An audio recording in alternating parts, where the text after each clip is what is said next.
There's an old expression that says, don't just stand there, do something.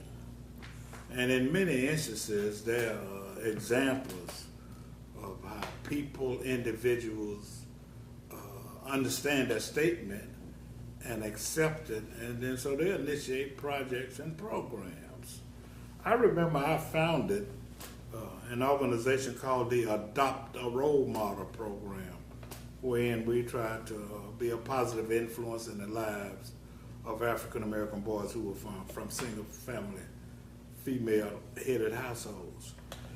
And I remember very distinctly when we tried to get funding for that program, you know, the entities would say, well, we want some outcome. You know, they talked to us about outcome measurements. And I'm just more than a little happy today to be able to interview a young man who is a part of I want to almost call it a phenomenon that deals with education and deals with improving our young people and approaches it in a manner where it's got outcome, measurable outcome. So I want to thank Mr. Blake Sullivan for joining us today, and he's going to talk about the Leader in Me movement in schools and how successful it is. After he tells us a little bit about himself, I'm glad he didn't bring an axe this morning, because I understand he deals with temper. You know, that's his profession. But and let me say one other thing. Blake has done a phenomenal job, and I'm not going to tell you about his successes. I'm going to let you do it. But man, this Leader in Me initiative is really, really something. And it's something that we all need to be a part of and support. This is a call to action. A call to action. I'm your host, Alex Habersham. And as I said, I have with me today Mr. Blake Sullivan, who would you be called a forester? I am. I have a degree in forestry, and that's what I'm licensed as by the state of Georgia. So absolutely. So I'm a forester, and I kind of got into the business. My grandfather had a sawmill down in a little town called Dumas, Georgia. Okay. And I worked down there as a young man when I was in junior high and high school, sawing lumber. Wow. So I got some sawdust in my veins. I understand. And when I got through with college and graduated, I went to work with my dad in a kind of a building supply store. Found out I didn't like retail that much. One of my biggest clients was out there and called me on Christmas Eve, had a big plant that they ran and needed some material. And I got thinking about that after I delivered everything on Christmas Day, and I said, you know, that's not the way I want to run my life. So, you know, I found another opportunity in forestry, and I've been practicing that now for, gosh, almost 30 years. Wow. I appreciate you calling me a young man. I'll be 60 this year. Yeah, so. well, that's young. That's young. You got a long way to go. Yeah. Okay, let's talk about the Leader in Me. Give me some background on that and how you got involved and what it can mean to this community. So, Alex, when I moved here in 2001, I came to Macon because of the school situation for my children. I was in a little small town called Americus. That's where my business is. And I felt guilty. I wasn't giving my children the chance to be educated the way they needed to be. I'm a product of public education. And I went to high school in Hardaway High School in Columbus, Georgia. And the first year I was there, we integrated. And it was about 50-50 black and white. And I was an athlete. And so what happened was, when the school was integrated, the principal said, we want to do this the right way. And we paired up. One of us is white, one is black, and we got to be best friends. And our job was, as every athlete, paired up. was to try to help integration run smoothly.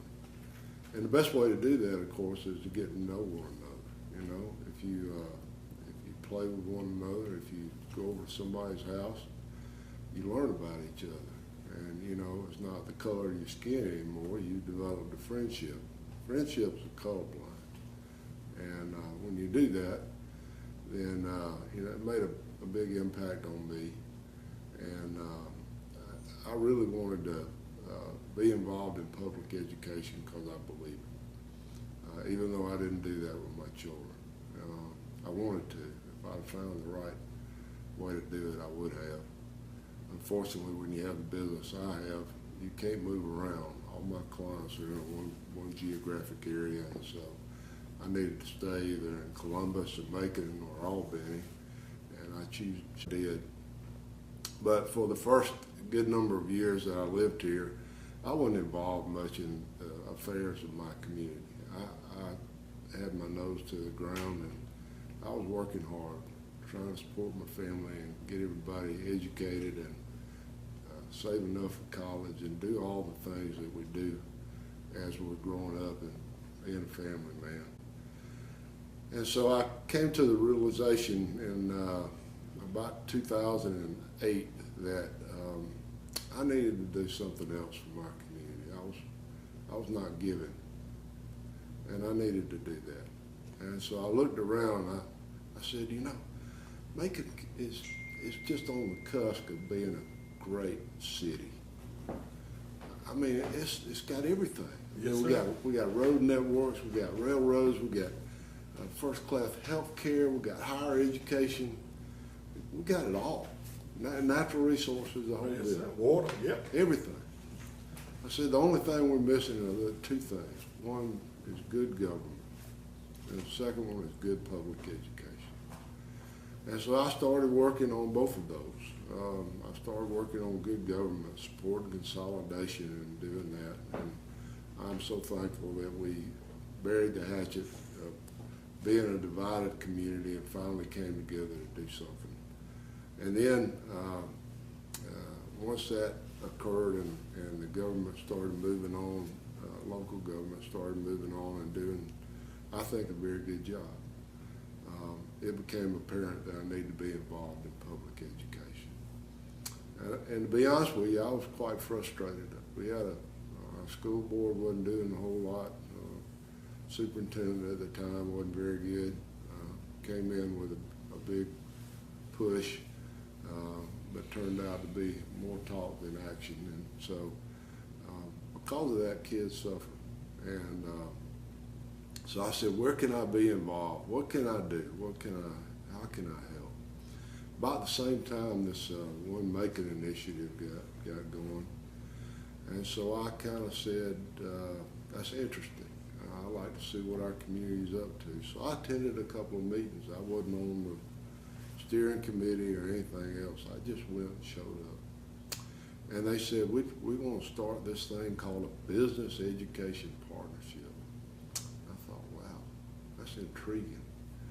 And so I said, I want to show up and go to some of those. Basically what that was the business community came together with the school board and said, look, we want to form a partnership between the two. And the business community will bring good business practices, try to help in any way. The school system, and y'all come and be a part of that. Tell us what's going on in the schools, and we'll do our best to try to disseminate that information in the community and help. So I became involved in that, more as a spectator than anything else. But to be honest with you, Alex, I wasn't raised that way. My parents always told me, you need to be a leader in anything you do. You need to see a vision, find out where you can support it, and get others to come along with you. And so I saw what was going on in the BEP. I saw some good things that were going on. One of the best ones was that we were talking about something called The Leader in Me. Just to give you some background on that, it's built off of Stephen Covey's book, The 7 Habits of Highly Effective People. You know, I read that book when I was a young man in college, and it was many of the same things that my mama and daddy had taught me, and my parents had taught me my teachers had taught me at school. And I said, man, if we teach children skills to be a leader of themselves, Wow. just think about what could happen. You know, they can see things that are outside of their worldview right now because they can dream dreams and have visions, but they can also say, hey, I could do something about that.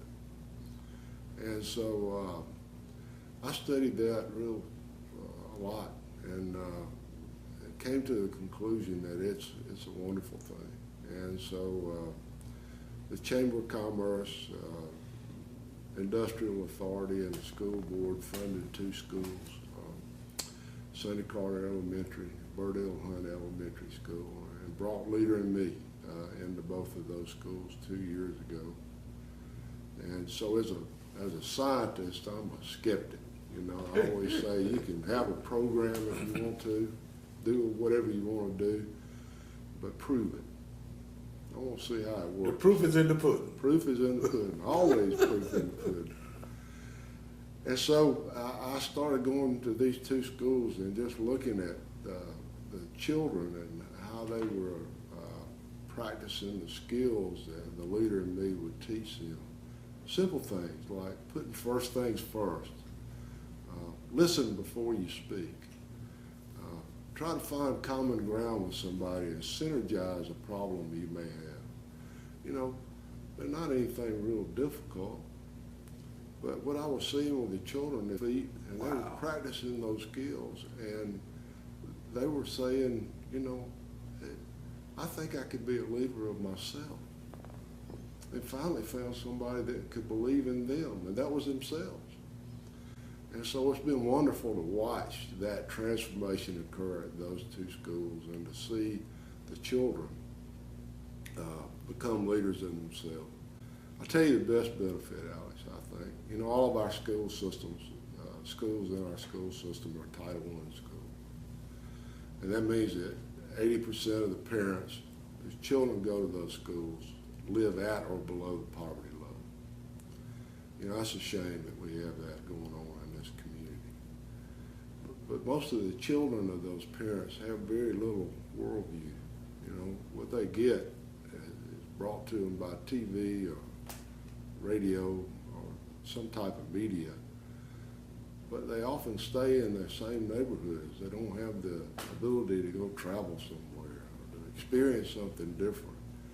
And so they come to accept that, hey, poverty is something that I'm born into and I will likely be in the rest of my life. And I think Leader in Me breaks that. I think Leader in Me says that poverty is not that way. You don't have to be in that condition.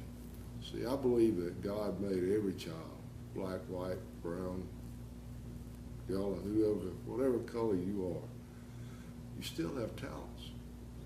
And I believe so strongly that all we have to do is give a child a vision of what they could be, and their God-given talents will come through to get them to be the best they can be.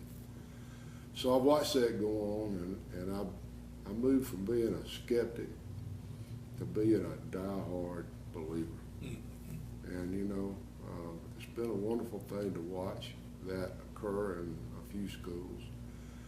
And so the way we were rolling out the program in the BEP was just to take 2 or 3 and add them and add 2 more later and 2 more later. I got to think 2 more of the Leader in Me program. That's right. Putting the Leader in Me In the school. in schools a little at a time. A little at a time. Right. And I've been fortunate in my career to work with some amazing people. One of them's President Carter from down in Plains. He's a client of mine. And he's taught me, he said, you know, I came from a small town. My mom and daddy were farmers. I went to a school in the middle of nowhere. And I had a teacher, Julia Coleman, who told me I could be anything I wanted to be. And I believed her. Yep. And, you know, I think that kind of leadership is possible in any child. They just have to believe that they can do something and work hard to do it. And so the same thing applied to rolling out Leader in Me in the schools. And I thought about that and I said, you know, if we just keep putting it in 1 or 2 schools every year, we miss a whole generation of children. I mean, think about that.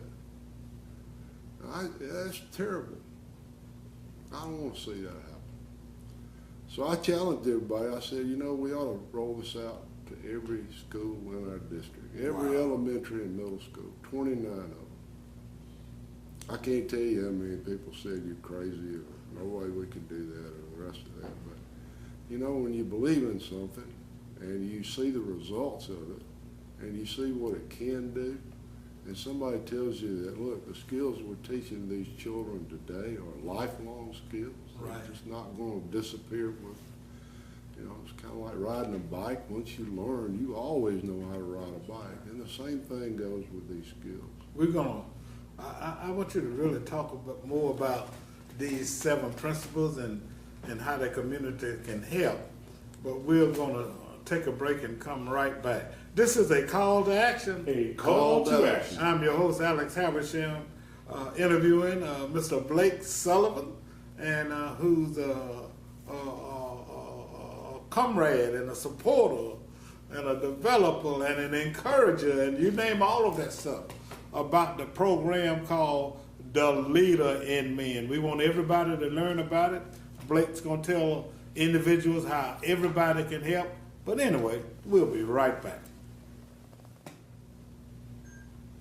We're back. Blake is going to talk about what this can mean to our community and how everybody can and will benefit with the general implementation of the Leader in Me program. But talk a little bit more about what is really the Leader in Me. Yeah. So it's basically, Alex, teaching leadership skills to children and adults. The funny thing about it is when we started Leader in Me, we had to teach teachers how to embed the 7 habits into their curriculum that they use to teach students. And the shocking thing was is that the teachers started practicing the 7 habits among themselves. Yeah. You know? And so it became not only a way to teach children, but it became a whole school, became a Leader in Me school. And so from the principal on down to the teachers, the staff, everybody, even the custodian knows about Leader in Me. And so it's been a transformation for the school. And the kids have benefited from it, but I will tell you that I think the schools run better because now teachers and staff know how to practice those leadership skills, and when they do, when they come in conflict with each other or do anything where they've got a problem they need to be solved, they can pull one of those skills out, you know, and say, hey, let me listen before I talk. Let me find out what we need to do, and let's do what's best for the whole rather than just for an individual. So I think it's really got, it's been transformative in the schools that it's been in. And I can't wait to put it in all 29 elementary and middle school. Right. Just an amazing thing. So what we need to do to put it in all of them? So to do the impossible, Alex, I got to be honest with you. We need to raise $2.1 million to put it in all those schools. And I have to tell you, everybody, when we talked about this to start with, said, no. Man, you crazy. But you know, when you give somebody the vision that, look, this solves a lot of problems with race, it does a lot for poverty, it does a tremendous amount for our community. And when we do things like that, you know, people get to thinking about it and they say, well, why not? And when you get the why not, you know, then it becomes possible. Right. And I got to tell you, it's become possible. Right. So we have Leader in Me in 4 schools. Okay. We have it in Sonny Carter Elementary. Burdell Hunt were the first 2. They're in the second year of the Leader in Me, a 4-year process to go through each school. We have 2 new schools that just started this year, Burned Elementary and Matilda Hartley Wow. Elementary.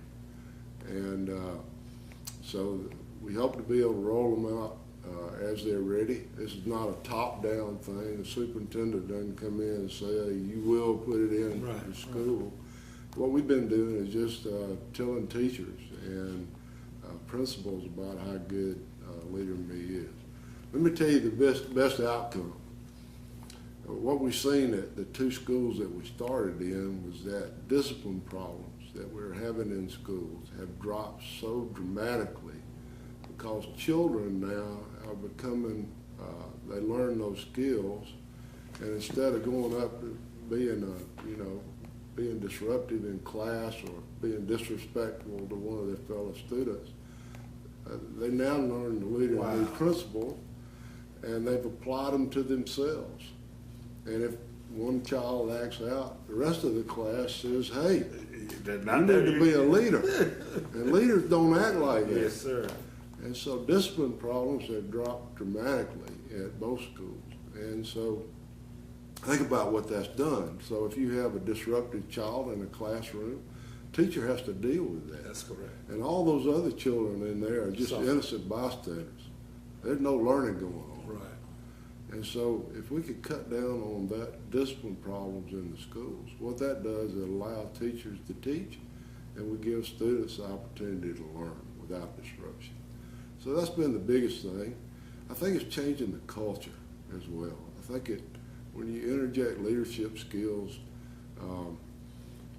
you don't have to rely on a mother or a father or no mother or no father to tell you what you are. You can go out and say, look, I have the skills to be somebody. And I think that does wonders for a child's ability to have self-respect for themselves and to think about what's possible. So we're trying to raise the money to put it in all 29 elementary and middle schools in our district. We'll be in the state of Georgia to have it implemented district-wide. Now think about that. Macon's never led anything first in education. And we need to be, that's where the pocket of success is needed in education. It is. So we're raising $2.1 million. I'm going to sit with you here today, and I'm happy that we got a leadership gift from the Griffith Family Foundation for a lead gift. To date, we've raised about $650,000. Congratulations. And we still got a long road to go. Got another $1.5 million. But we're less than a month into the campaign. Yeah. And so what you Let me interject something. Yeah. Now, this program is going to benefit everybody, and everybody needs some skin in the game.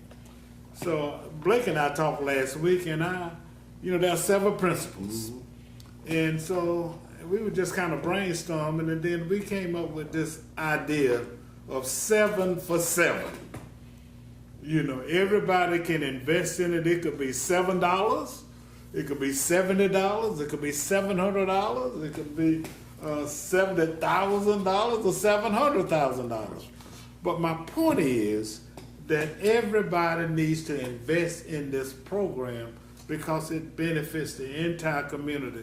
Because, we can't blame it on the kids. We just need to give them the skills so they can be successful, because they're just like a sponge. That's right. They'll accept whatever is put there for them to absorb. So talk about how the community can help. So the community can help. We have a website called MakingTheLeaderInMe.com. MakingTheLeaderInMe.com. That's it. And you can go there. You can send a check to the Community Foundation of Central Georgia, to the Making the Leader in Me Fund, or you can give by credit card if you want to. We have a way to be able to do that. And so those are the 2 principal ways. Gifts are tax deductible, and the money will be held here in our community. until it becomes implemented in the school. And at that time, it'll be paid out to the district to be able to implement. So there's some accountability there. Does the website reflect some of the successes that you mentioned? It does. Remember, Alex, we're 2 years into this. Right. But other schools, Leader in Me's in 3,000 schools nationwide. So this is not some, new program or something that hadn't been tested before. It actually started in a school in Raleigh, North Carolina. One that the district wanted to close up, a school similar to most of the elementary schools we have here in Macon. And the principal there had gone to a seminar and heard about the 7 habits. And she came back and said, I think we ought to implement these 7 habits in our school. And when she did, that magnet school in North Carolina became the worst of the worst to one of the best of the best in North Carolina. And I'm convinced it did that because those 7 habits were taught in that school. So it's got a proven track record. It does. Okay, so this is a call to action. The call to action. I'm your host, Alex Habersham, having interviewed Mr. Blake Sullivan, who has been phenomenally instrumental in approaching the development and the implementation of the Leader in Me program in our school system. Everybody got some skin in this game, and everybody needs to put some skin in the game. So if you would, just go to MaconTheLeaderInMe.com and not only make a contribution, but also learn more about this, because it's my understanding that as these young people learn these skills for Leader in Me, then they go and they tell their parents, say, mama, you got to be a leader. That's right. So it's helping the entire community. And I want to congratulate you, man, and thank you, for all that you've done for the program. Alex, I got to tell you this, one last thing. I'm just a cheerleader.